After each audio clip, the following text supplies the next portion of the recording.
In this video, we are going to look at the Trance gate technique in drum and bass. This is actually applicable to all genres, but I just wanted to show you in the genre that I love, which is drum and bass. But this Trance gate was popularized in the early 90s in trance music, and it's still a technique that is used widely today. This effect adds a rhythmic, stuttery feel to pads, textures, and even bass lines. So I'm going to show you a number of ways that you can do the Trance gate effect in Ableton using stock plugins and third-party plugins. The Trance gate chops your sound in and out, like an LFO triggered volume gate or a rhythmic sidechain. And it's great for intros, pads, risers, and turning static synths into moving textures. So here in Ableton, I have pigments, and on the piano roll, we've got two sustained notes. This works really well with long sustained notes and pad-like sounds. So these notes by themselves sound like this.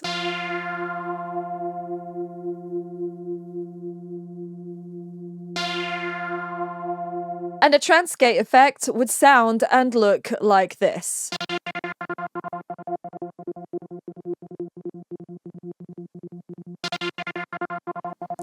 So you can see that that chopping in and out waveform is what we're looking for when using this effect. So first I'm going to show you how you can do the Trance gate effect using only Ableton stock plugins. And it's super easy. First you want to be loading your pad or synth sound, which we have on here, and then you're going to go to audio effects, get your auto pan. The shape that we're going to create is a square shape. We can't see the square shape down here, but if we increase the amount, we now have a sine wave looking shape, and if we increase here, we turn that into a square. So you take that to 100%, and now we have a square shape in AutoPan. This is going to be that trigger, that binary value of going up and down, on and off, open and close. And we obviously want our Trance gate to move in time with the project tempo, so we're going to come down here and set the rate to either 1/8 or 1/16. You could also try with 3/16. Basically anything that is going to be matching to your project tempo. Next, you want to be setting the phase to 0 so that it's volume and not a stereo wobble. The amount needs to be ideally to 100%, and then you can adjust your offset to taste.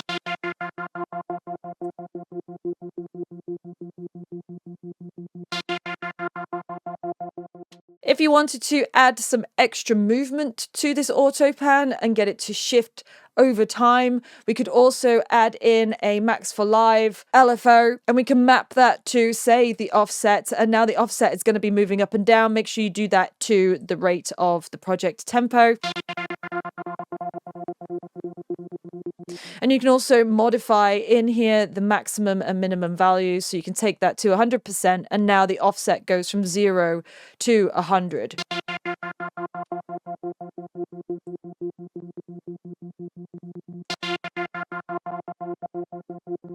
Using the Ableton AutoPan in one device is a super easy way to get a Trance gate-like effect on your synths. Now, if you're looking for more precise control, you can use a trigger, and the trigger comes in the form of a sidechain. And we're still going to be using Ableton stock plugins, this time a gate, again using pigments with two long notes, sustained notes, because we want them to be sustained so we can have enough time to have that opening and closing of the gate. Press the little triangle here and you have external, and then the source is going to be a side chain sound or a trigger that is going to come into this gate to tell it to open and close. So anything that is of a louder volume than the set threshold, so at the moment -14.3, is going to sound in a traditional gate. Anything below that is not going to sound. But if you have a trigger that is coming in on an external sidechain, this now is irrelevant as a standalone gate. It basically is now dependent on the sound coming in as to when this gate is open or closed. So by using a separate sample to trigger the opening and closing of this gate, you have more precise control as to when the sound from your pad is coming in and out of the picture. So this is the pad sound by itself. This is with the gate without an external sidechain. So you can hear there's barely anything coming through. Obviously, if we pull the threshold down, So it's just those little fragments that are coming above the threshold that sound traditionally using a gate without a sidechain. Now we're going to do external, and we're going to get this sample. So this is a hi-hat on a drum rack. You drag and drop your sample onto the pad. So you're looking for a short, snappy sample so that you have more precise control. All you need is something to trigger that gate to open and close, and then within the gate settings itself, then you can shape the amount of time that the gate is open and closed within the gate. All we need is a very small signal to come in to trigger that gate to open and close, and then the rest of the settings and the shaping is done within the gate. So I'm going to bring this over so that we have a bit more of a precise amount here. It's not the entire sample. And then we're going to insert a MIDI clip and then either set it to 16 or 8th notes. So we're on 1/16 at the moment. Draw in your 16th notes, select over, Control D to duplicate them so that you can save plenty of time. That's quite a long clip. Is that it? No, we're still going. Okay, all the way to the end. That. Okay, so that's your 16th notes. So now we don't want the sound of this drum rack. We don't want, well, unless you want the hi-hat to be part of your project, but really we don't want this to be coming out in our project. So we turn the volume of the track down. The signal is still technically there in MIDI format, but now it's not coming out in the picture. So then when we go onto our pad and we come to the drop-down menu, we go to drum rack, and now whatever's on the drum rack is an external sidechain telling this gate to open and close.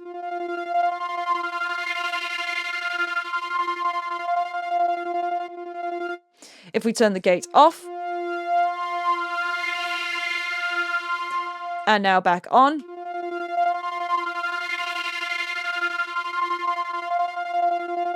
you can hear that very fast trance gate effect. And because you're controlling it using this MIDI, it means that you can have more precise control over your rhythmical patterns. Unlike with the auto pan, it was a set pattern and it always stayed the same. Maybe a bit of movement with the LFO, modulating certain parameters. But now you have much more control over these notes. You can switch up the pattern and get far more creative with your trance gate.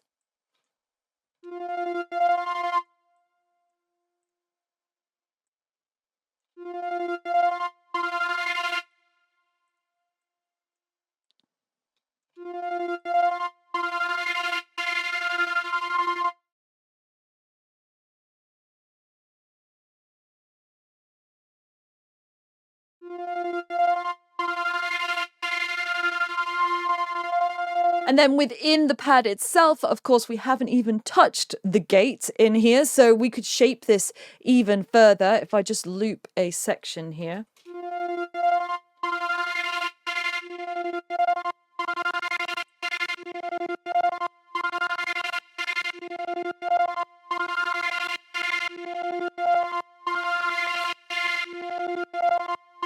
You can hear how that's changing the overall sound of this gate over time, and this is why this effect is really useful for risers and building tension, because now you can automate these parameters and introduce that change over time to create tension and release within your project. So you would hit the A key into automation, maybe hit on return, and change the return value to slightly increase over time.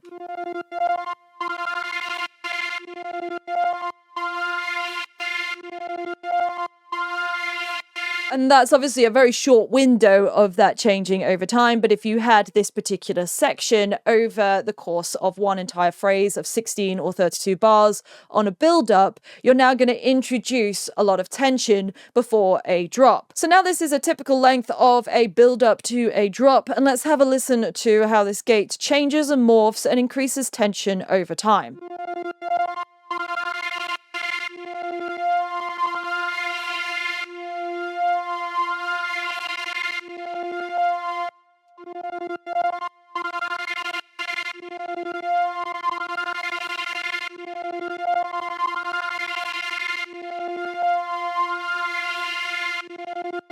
So that real elongated opened gate at the end there is signaling that we're reaching the end of that phrase. And by automating your gates, you're using not only the trance gate to add rhythmical movement to your pad, but also automation allows you to increase that tension and create contrast between your different phrases. Now, if you've got access to third-party plugins like LFO Tool, Shaperbox, and Volume Shaper, then these have trance gates built into them. LFO Tool, if you come to the presets, trance gate drop-down menu, you have some options here, and it instantly introduces a trance gate into the project.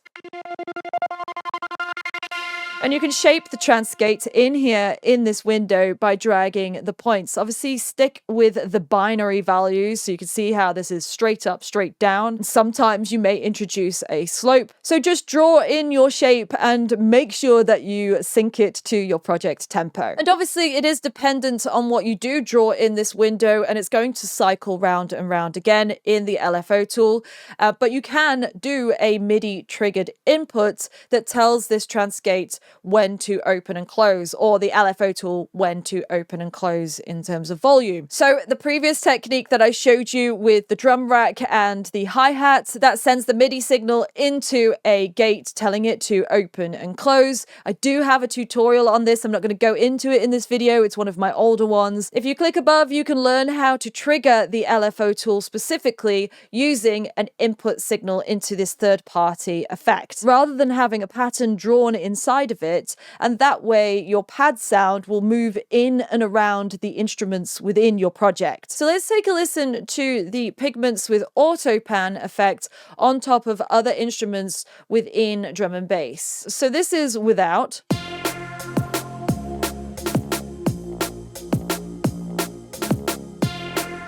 And then this would be with the auto pan trance gate.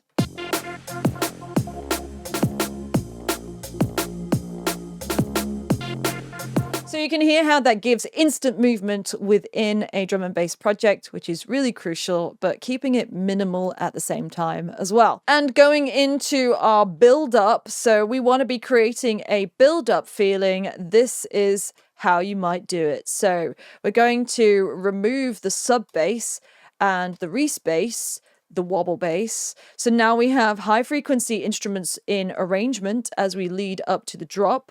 Let's just take a listen to that without any of the trance gate sounds.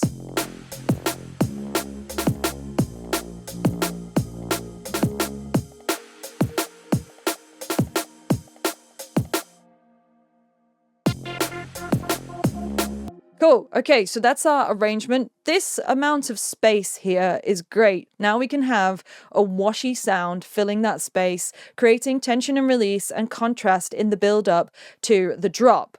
So we could have the trance gate chopping in rhythm with the rest of the instruments here, not overcrowding the mix. And then as we build up to the drop, we can open up that gate, wash the space, create contrast to this next section. So let's use our second pigments track with the Ableton gate that we've automated with the sidechain of the drum rack coming in. So the drum rack is triggering this gate to open and close. Return automation, which is increasing in volume, therefore opening that gate up and having less of that choppy feeling as we're building towards the drop.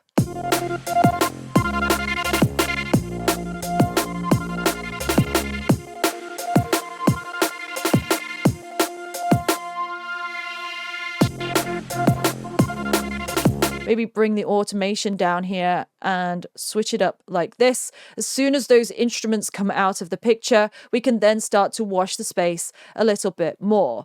Let's automate the release also in this section. Give it a little bit more of a push, and that will hopefully open it up even more and wash that space.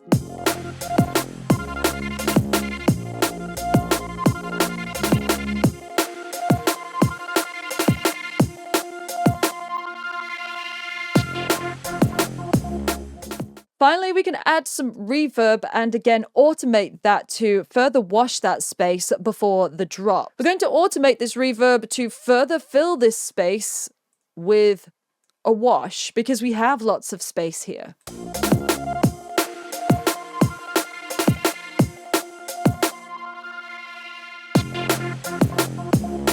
And if you want that reverb to immediately cut off so that we have a dry signal before the drop, take it down to 0% so that it cuts that reverb. But it depends. If you want the reverb to tail over into the drop, then that is up to you. Personally, I like to have that hard contrast between washy reverb and then clean drop. And then we also have that movement of that stab-like pad in the drop, further carrying over the technique of the trance gate from the build-up to the drop section, which is a nice running theme throughout our drum and bass track. Experiment with automating the gate speed as you build up towards the drop to increase that rhythmical stutter feeling. I did it the opposite way by slowing it down and opening it out and washing the space. But if you wanted to increase tension even more so in a rhythmical way before the drop, then you want to be looking at automating the gate speed and speeding it up. And that's how you build trance gates in Ableton Live. Simple, powerful, and adding life to your textures. If you want to see more creative techniques like this, you need to let me know. Tell me. Drop a comment below to let me know what you thought of this video, but also what you'd like to see more of on the channel. And of course, if you'd like to see more videos from me, please hit subscribe so that you are notified every time I post new content. My name is Becky Safe. Thanks so much for watching this video, and I will see you for another one. Bye!